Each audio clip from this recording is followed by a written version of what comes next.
최근에 트럼프 얘기가 정말로 많이 들리고 있죠. 금리 인하부터 시작해가지고 관세 추가로 올린다는 등 연준이랑 힘겨루기 한다는 등 겉으로 보이는 뉴스가 맨날 나오고 있어요. 근데 여기서 속을 들여다보면요, 이게 그냥 단기 정치 이벤트가 아니라요, 70년 전에 미국이 있었던 그 방법하고 정말 똑같은 그림이 그려지고 있습니다. 저는 이거 보고 솔직히 조금 소름이 돋았는데요. 이야기를 한번 거슬러 올라가 볼게요. 지난 2차 세계대전이 막 끝난 직후에 미국의 부채 비율이 GDP 대비 120%까지 폭등했습니다. 상황 자체가 정말 심각했겠죠. 당장 갑자기 돈이 한 푼 없고 그렇다고 부도 선언도 할 수가 없었습니다. 그때 미국 정부가 어떤 선택을 했느냐?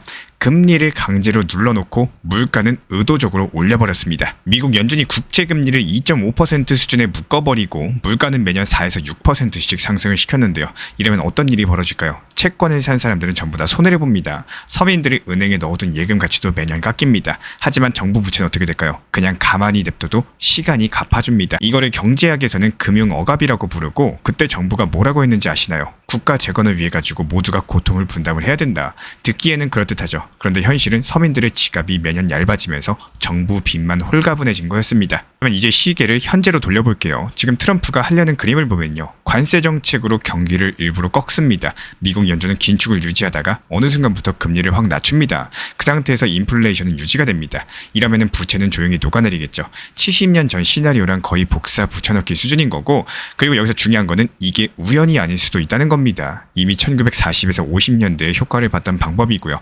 지금 미국 부채 상황을 보면은 또 다시 쓸 이유가 충분해졌겠죠. 그럼 우리 입장에서 문제는 이겁니다. 이런 환경들이 오면은 어떤 자산이 녹아내리고 또 어떤 자산이 살아남을 수가 있겠느냐. 먼저 장기 채권이라거나 현금 같은 경우 명목상 숫자는 그대로인데 물가가 매년 오르면은 실질 가치는 떨어지겠죠. 쉽게 말씀드려서 눈에 안 띄게 매년 가난해지는 겁니다. 반대로 인플레이션의 강력한 자산들, 과거에는 금과 원자재, 부동산이었죠. 그런데 이제는 여기에 디지털 결제 인프라라는 새로운 축 자체가 생긴 거고, 그리고 XRP는 그 축에서 가장 유력한 카드 중에 하나입니다. 왜냐하면 XRP는 이미 ISO 2002 국제결제 표준에 연동되고 있고, RLUSD 같은 스테이블 코인, 그리고 글로벌 송금 브릿지 역할을 할 수 있는 기술 인프라를 갖췄는데요. 달러 가치가 서서히 녹아내릴 때 오히려 필요성 자체가 커지는 자산이라는 겁니다. 여기에다가 미국 SEC 소송 부분 승소로서 법적 리스크까지도 줄였고요. 중동과 아시아 실제 사용과 EVM 사이드체인 확장까지 정책과 기술 두 축을 전부 다 잡고 있어요. 만약에 금융 억압 국면이 오게 된다면은 정부랑 금융기관 입장에서는 빠르고 규제가 명확하고 국제적으로 쓰기 쉬운 이런 결제 자산이 필요합니다. 이 기준에 부합하는 게 바로 리플 XRP예요.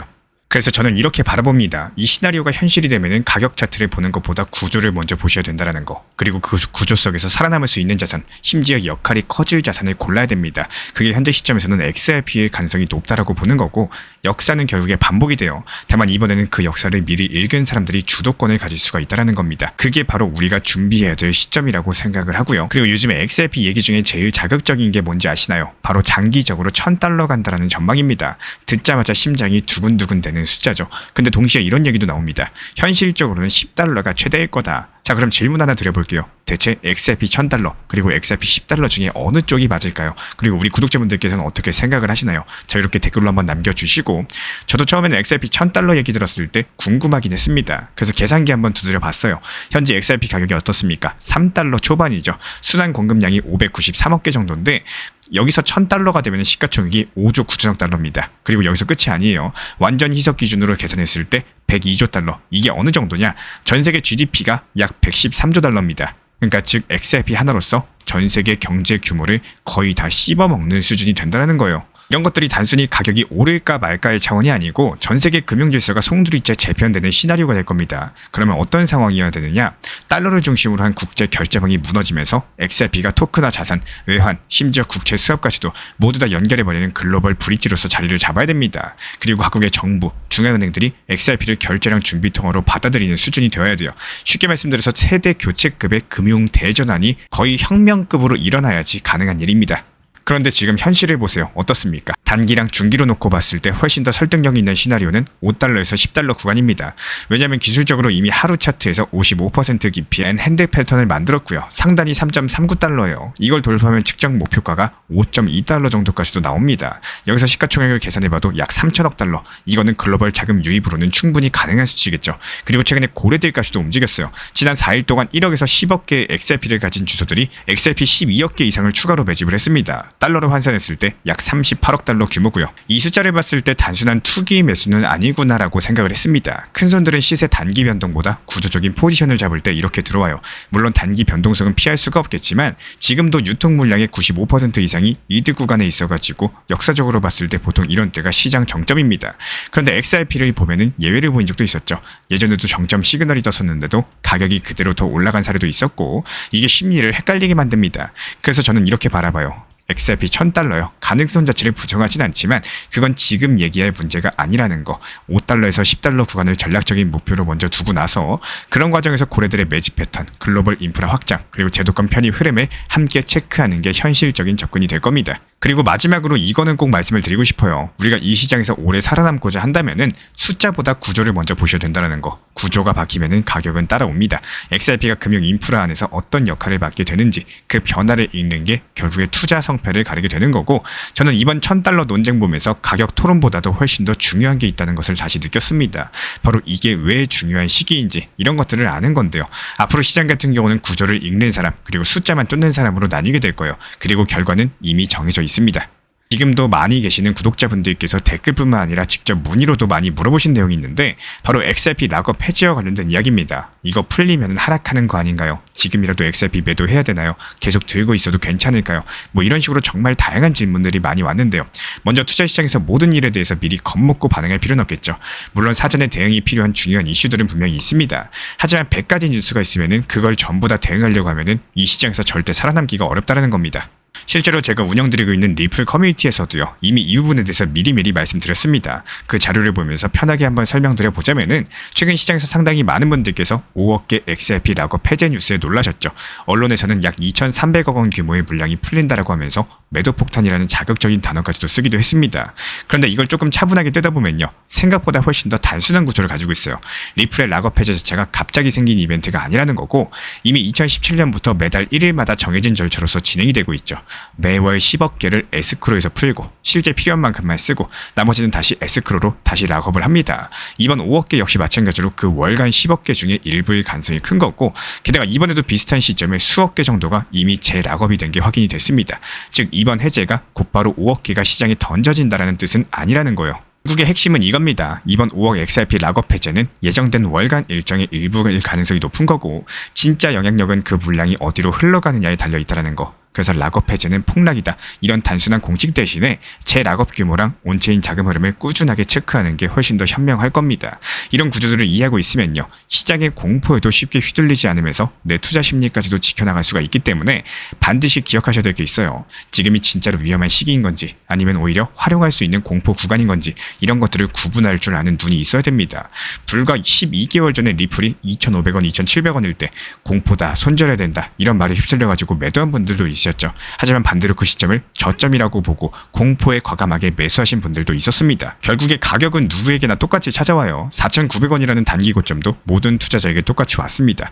차이는 그 기회를 어떻게 활용을 했느냐 여부인 거고 항상 투자 심리를 잘 유지하시기를 다시 한번 강조를 드리고 싶습니다. 최근에 시장 자체가 일요일에서 월요일로 넘어갈 때는 통계적인 약세장이 펼쳐지기 때문에 여기에 맞는 단기 반등 장세에서 수익 실현은 필연적이었고요. 실제로 RSI 지표선으로도 과열된 구간이 확인돼가지고 보유 종목들 수익 실현하면서 현금 가지고 있었습니다. 리플 XRP에 대해서 밑에서 더 담을 수 있도록 분할 매수 타점까지도 공지 브리핑 드렸는데요. 그리고 개별 알트코인들에서 정확한 눌림목 타점이 발견이 됐고요. 이번 화요일에 다시 정확한 눌림목 타점에서 매수 사인 드렸습니다. 그리고 이번에 CPI 발표되면서 호재로서 발표가 되는 것들 속보로서 말씀드렸고 정확하게 상승장 연출되면서 이번 수요일 새벽에 안전하게 수익 실현하면서 미리 매도 타점 걸어놨기 때문에 잠을 자다가 수익 실현되셨고요. 잠에서 깨어나고 보니까 이미 매도가 되어 있고 계좌의 수익은 점점 쌓여가고 계십니다. 이렇게 개별 알트코인 방뿐만 아니라 GPT 타점을 활용한 인공지능 단타방에서도 새벽에 수익 매도 체결까지도 완료가 됐는데요. 이렇게 요일별 그리고 시장 타이밍별 매수 매도 타점을 통해 가지고 상승이 시작하기 전에 미리 매수했다가 하락장 나오기 전에 미리 매도하면서 눌림목 라인에서는 날카롭게 매수를 통해 가지고 미리미리 매도가를 걸어놓고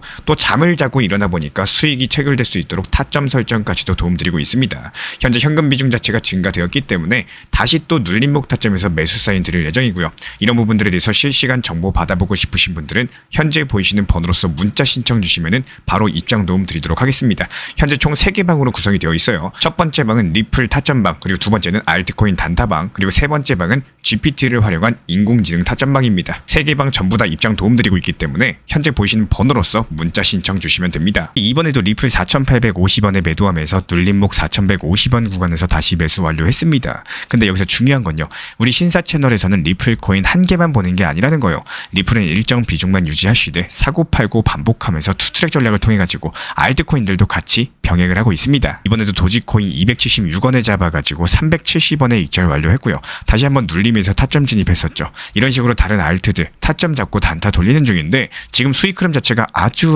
잘 나와주고 있다는 거예요. 그래서 지금은 리플 전용 타점방, 그리고 알트 전용 단타방, 인공지능 GPT AI 타점방까지 총 3개 방을 운영 중에 있는 거고, 셋 중에 원하시는 쪽으로 입장 도움 드리거나요, 3개 방 모두 다 입장을 도움 드리고 있기 때문에 현재 보이시는 번호로서 문자 한 통 주시면은 조용하게 빠르게 입장 도움 드리도록 하겠습니다. 여기서 진짜로 중요한 건요, 타점은 계속 시장에 집중하고 기다릴 줄 아는 사람들에게만 보인다라는 겁니다. 우리 신사 채널 구독자분들은 단순하게 영상 보시면서 구독과 좋아요만 눌러주시면요, 시장 모니터링은 제가 직접 하겠습니다. 전용 커뮤니티 방 통해 가지고 따라만 와주시면 되는 거고, 늦었다고 생각했을 때가 가장 빠를 때죠. 지금 이 영상을 보는 이 순간 그 타이밍은 이미 오고 있다는 거 반드시 기억해 주시기 바랍니다. 리스크를 분산할 수 있는 가장 효율적인 전략인 거고, 그리고 두 번째 트랙은 남은 현금 비중으로 알트코인 단타로서 굴려나갑니다. 수익이 나면은 그거를 다시 리플에 재투자하시면 되는 거고, 이게 바로 수익을 만드는 순환 매수 전략이 되실 거예요. 그런데 여기서 중요한 거는 단타 하실 때 조심하셔야 되는 거예요. 단타 매매 중독되면 끝장입니다. 이 매매 중독을 절대 조심하셔야 되는 거고, 예를 들어 가지고 시장이 과열인데도 지금 아니면 기회가 없다, 이런 조급한 생각에 RSI 지표가 이미 고점인데도 불안해서 또 들어가고 결국에 수익은커녕 손실만 쌓이게 되실 겁니다. 그래서 저희 채널 차원에서는 한 가지 원칙이 있습니다. 확률이 높은 날만 진입을 하세요. 그리고 시장 전체가 과매도 구간일 때, 비트코인 기준 RSI가 바닥을 찍을 때, 그때 알트코인 중에서 최근 거래량이 급등한 종목이 과매도의 경우 MACD, 볼린저 밴드, 이동평균선과 일목균형표 참고해서 신중하게 매수 진입 타점 들어갑니다. 그리고 그 외에는 아예 매매를 쉬는 날도 반드시 있어야지 진짜 단타인 거고, 그렇다면 이걸 어떻게 구별할 수 있는지 궁금하실 거예요. 여기서 챗 GPT가 등장을 합니다. 저희는 챗 GPT를 단순한 도구로 쓰지 않습니다. GPT한테 오늘 확률 높은 진입 타이밍이냐, 이렇게 물어볼 수 있게 맞춤 프롬프트를 사용을 하는데요. 그리고 그 결과에 저의 실전 매매 노하우 30%를 덧붙여가지고 GPT 시그널을 보완합니다. 어떻게 하는지 궁금하신 분들 GPT 검색력과 활용 전략을 이용해가지고 이 두 가지를 한 방에 알려드리고 있습니다.